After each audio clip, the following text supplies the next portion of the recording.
వినాయక చవితి వ్రత కథలు. ప్రథమ కథ.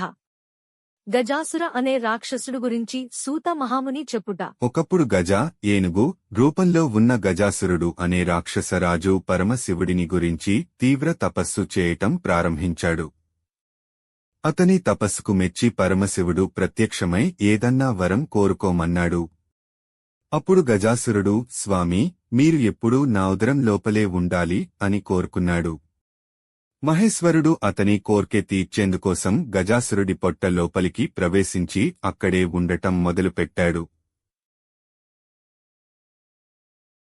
ఇలా ఉంటే కైలాసం, శివుడి ఇల్లు లో ఉన్న పార్వతీదేవి భర్త గురించి తెలియక అన్ని చోట్లా వెతుకుతూ కొంతకాలానికి శివుడు గజాసురుడి పొట్టలో ఉన్నాడని తెలుసుకుంది.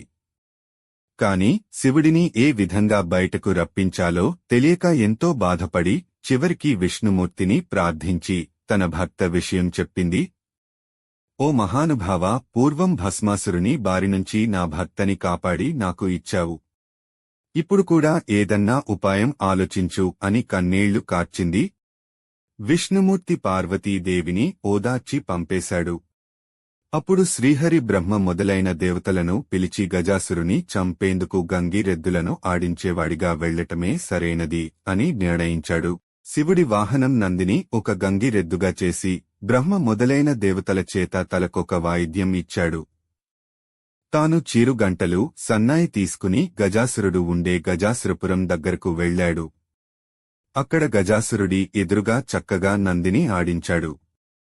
ఆ గంగిరెద్దు ఆట చూచి గజాసురుడు ఆనందం పొంది, మీకు ఏం కావాలో కోరుకోండి, నేను ఇస్తాను అని చెప్పాడు. అప్పుడు శ్రీహరి, ఇది శివుడి వాహనం నంది.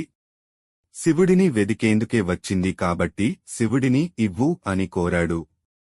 ఆ మాటలకు నిర్ఘాంతపడిన గజాసురుడు గంగిరెద్దులను ఆడించేందుకు వచ్చినవాడు శ్రీహరి అని తెలుసుకుని తనకు చావు తప్పదని అర్థం చేసుకున్నాడు. అప్పుడు తన పొట్టలోపల ఉన్న శివుడిని, నా శిరస్సు అందరికీ పూజనీయంగా ఉండాలి, నా చర్మం నువ్వు ధరించాలి అని కోరుకున్నాడు. తర్వాత తనను చంపేందుకు శ్రీహరికి అనుమతి ఇచ్చాడు. నంది తన కొమ్ములతో గజాసురుడిని పొట్ట చీల్చగా లోపలనుంచి శివుడు బయటకు వచ్చాడు. హరి శివుడితో, చెడ్డవారికి ఇలాంటి వరాలు ఇవ్వకూడదు, ఇస్తే పాముకు పాలు పోసినట్టే అవుతుంది అని చెప్పాడు. తర్వాత బ్రహ్మ, ఇతర దేవతలకు వీడ్కోలు పలికి తాను కూడా వైకుంఠానికి వెళ్లిపోయాడు. శివుడు కైలాసానికి వెళ్లిపోయాడు. నా వీడియోస్ మీకు నచ్చితే దయచేసి లైక్ చేయండి.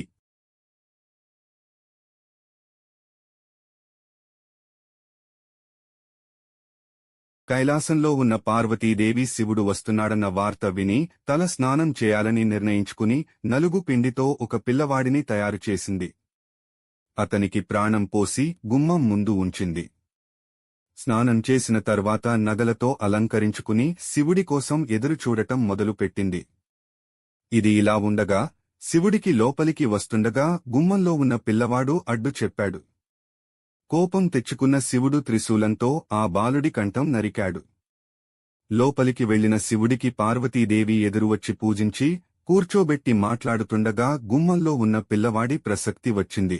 అప్పుడు శివుడు తాను చేసిన పనికి బాధపడి తాను తీసుకువచ్చిన గజాసురుడి శిరస్సును ఆ బాలుడికి అతికించి ప్రాణం పోశాడు. అతనికి గజాననుడు అనే పేరు పెట్టి పెంచుకోవటం ప్రారంభించారు. గజాననుడు కూడా భక్తితో తల్లి తండ్రులకు సేవలు చేయసాగాడు. అనింద్యుడు అనే ఎలుకను వాహనంగా చేసుకుని తిరగటం మొదలు పెట్టాడు.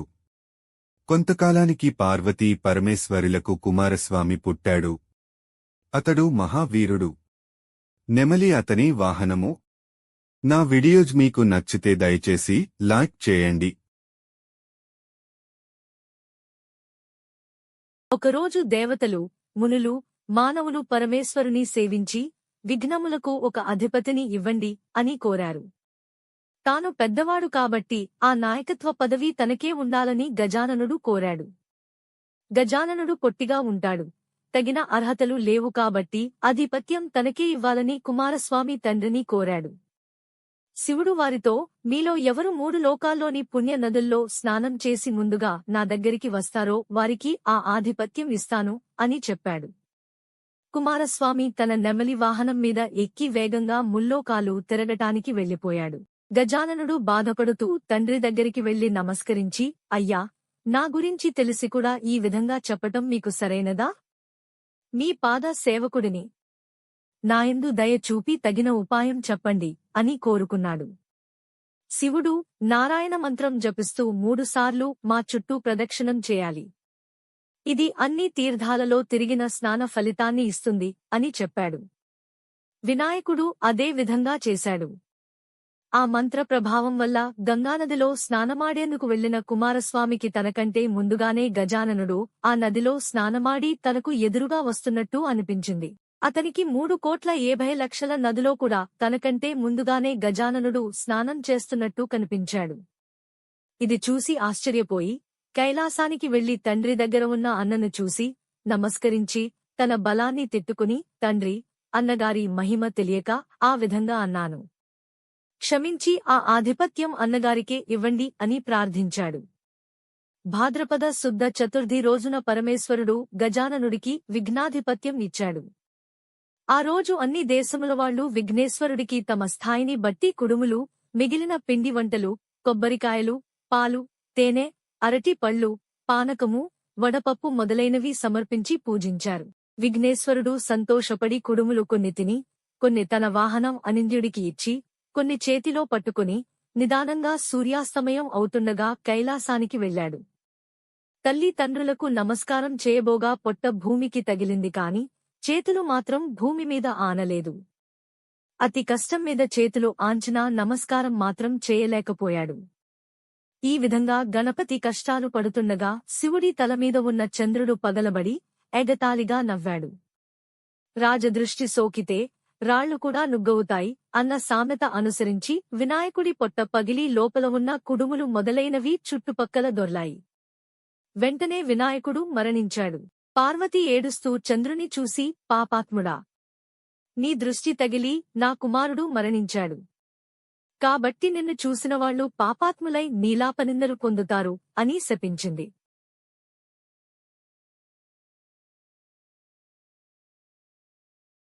ఋషిపత్నులకు నీలాపనిందలు. అదే సమయంలో సప్త మహర్షులు యజ్ఞం చేస్తూ తమ భార్యలతో అగ్ని ప్రదక్షిణం చేస్తున్నారు. అగ్నిదేవుడు ఋషిపత్నులను చూసి మోహించి మహర్షులు తనను శపిస్తారేమో అనే భయంతో రోజురోజుకు బలహీనంగా మారిపోవనారంభించాడు. అది అగ్ని భార్య స్వాహాదేవి గ్రహించి అరుంధతీ రూపం తప్ప మిగిలిన ఋషిపత్నుల రూపం ధరించి భర్తకు సంతోషం కలిగించింది. ఋషులు తమ భార్యల రూపంలో ఉన్న స్వాహా దేవిని చూసి తమ భార్యలే అనుకుని భ్రమపడి వారిపై కోపం తెచ్చుకున్నారు. శాపం ఫలితంగానే ఋషిపత్నులకు ఈ నిలాపనింద కలిగింది. దేవతలు, మునులు, ఋషిపత్నులు ఈ నీలాపనిందలను గూర్చి పరమేష్టికి తెలిపారు. అతడు సర్వజ్ఞుడు కావటంతో అగ్ని దేవుడి భార్యే ఋషిపత్నుల రూపం దాల్చిందని తెలుసుకుని సప్త ఋషులను సమాధానపరిచి వారితో కూడా తాను కైలాసానికి వెళ్లి ఉమామహేశ్వరులను సేవించి చనిపోయిన విఘ్నేశ్వరుని బతికించాడు.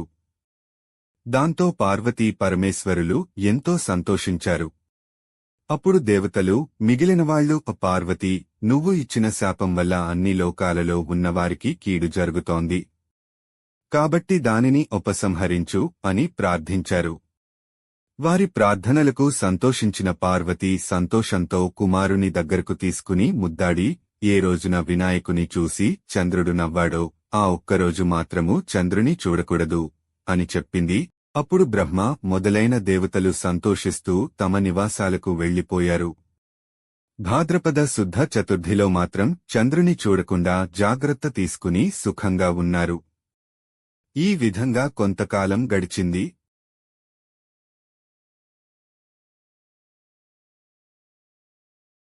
ద్వాపరయుగంలో ద్వారకావాసి అయిన శ్రీకృష్ణుని నారదుడు దర్శించి ప్రార్థించి మాట్లాడుతుండగా, స్వామీ, సాయంకాలమయింది.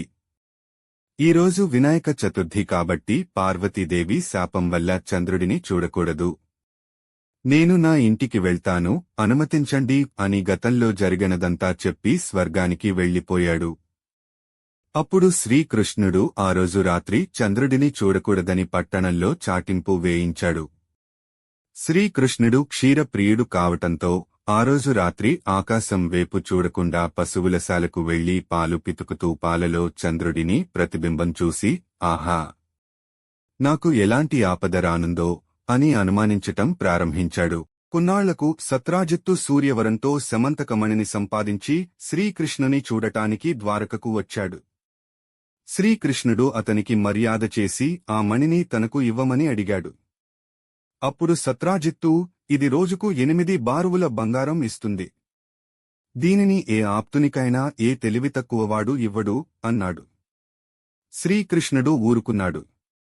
ఒకరోజు సత్రాజిత్తుని తమ్ముడు ప్రసేనుడు సమంతకమణిని కంఠానికి ధరించి వేటాడేందుకు అడవికి వెళ్లగా అక్కడ ఒక సింహం ఆ మణిని మాంసం అనుకుని ప్రసేనుడిని చంపింది. ఆ సింహం ఆ మణిని తీసుకుపోవుచుండగా ఒక భల్లుకం ఆ సింహాన్ని చంపి ఆ మణిని తీసుకుని తాను ఉండే కొండ బిలానికి వెళ్లి తన కుమార్తె జాంబవతికి ఆటవస్తువుగా ఇచ్చింది.